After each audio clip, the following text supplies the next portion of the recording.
سلام رفقا، دوستان، آزادی خواهان، حضور گسترده شما را در این آکسیون اعتراضی نه به مضحکه انتخابات و نه به جمهوری اسلامی ایران خوش آمد میگویم و عزمتان را جزم و رزمتان را پیروزباد میگویم. جمهوری اسلامی ایران در بحران عمیق در تمام عرصه‌های سیاسی، اجتماعی و اقتصادی فرو رفته و کشتی بحرانش به گل نشسته و هیچ گونه فرو رفتی از آن با بودن جمهوری اسلامی به چشم نمیخورد. ثمره حاکمیت ننگین جمهوری اسلامی دیگر بر کسی پوشیده نیست و همگان به نتایج فاجعه بار سیاست‌های ارتجاعی رژیم در زمینه‌های مختلف پی بردند. حکومت بی‌کفایتی و ناتوانی خود را در تمام عرصه‌ها به نمایش گذاشته است. از همگسیختگی و فلاکت اقتصادی به واقعیتی انکار ناپذیر تبدیل شده است. تأثیرات این از همگسیختگی و فلاکت اقتصادی بر زندگی توده‌های زحمتکش و طبقه کارگر شکلی فاجعه بار به خود گرفته است. افزایش روزافزون قیمت‌ها به نحو غیر قابل تأملی و غیر قابل تصوری مزید بر این علت‌ها میباشد. کارگران زیر یک سوم خط فقر زندگی میکنند. در نظام جمهوری اسلامی کودکان کار خانگی و کودکان کار زباله‌گردی وجود دارد.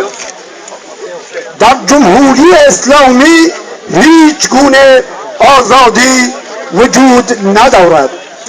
سازمان‌های سیاسی و احزاب مخالف حق فعالیت ندارند. حتی ستون و پایه ها و بنیانگذاران جمهوری اسلامی هم از این آزادی برخوردار نیستند.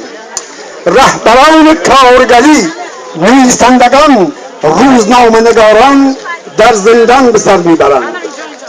در چنین شرایطی بار دیگر خامنه‌ای و باندهای مختلف بورژوازی همگان به شرکت در مضحکه نمایش تئاتری کارتونی انتخاباتی دعوت میکنند که برای خود در انظار جامعه و جهان مقبولیت و مشروعیت ببخشند. رفقا، همگان میدانند که انتخابات یک مضحکه و محرکه شیادان است. طی 34 سال عمری حاکمیت ارتجاع اسلامی از تمام جناح‌های بورژوازی حاکم در این سالهای متمادی امتحان خود را پس دادند و هیچ کدام از آنها نخواستند و نتوانستند منشأ اثری به نفع توده‌های مردم باشند.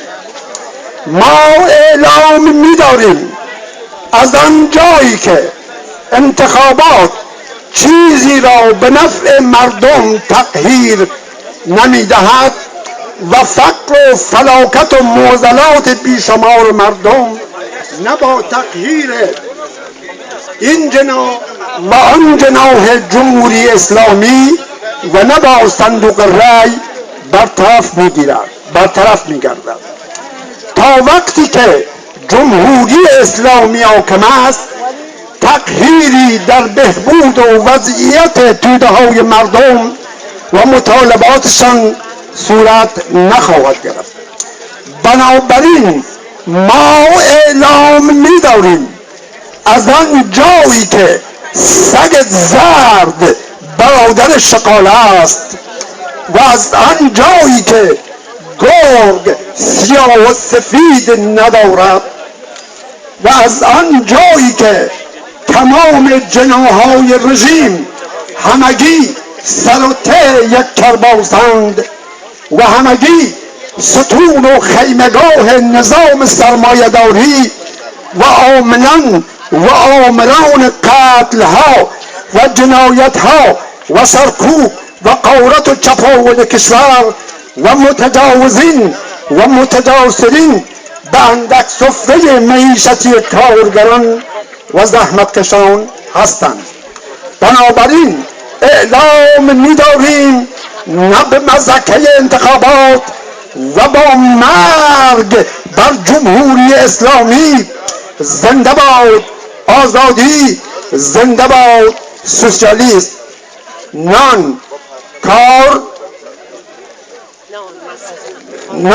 کار آزادی، حکومت شورایی. چند تا شعار: کارگر زندانی سیاسی آزاد باید گردد. کارگر زندانی سیاسی آزاد باید گردد. ترور، شکنجه، اعدام، ملقا باید گردد. شکنجه، اعدام، ملقا باید گردد. این لانه جاسوسی تعطیل باید گردد. و تشکر از شورا.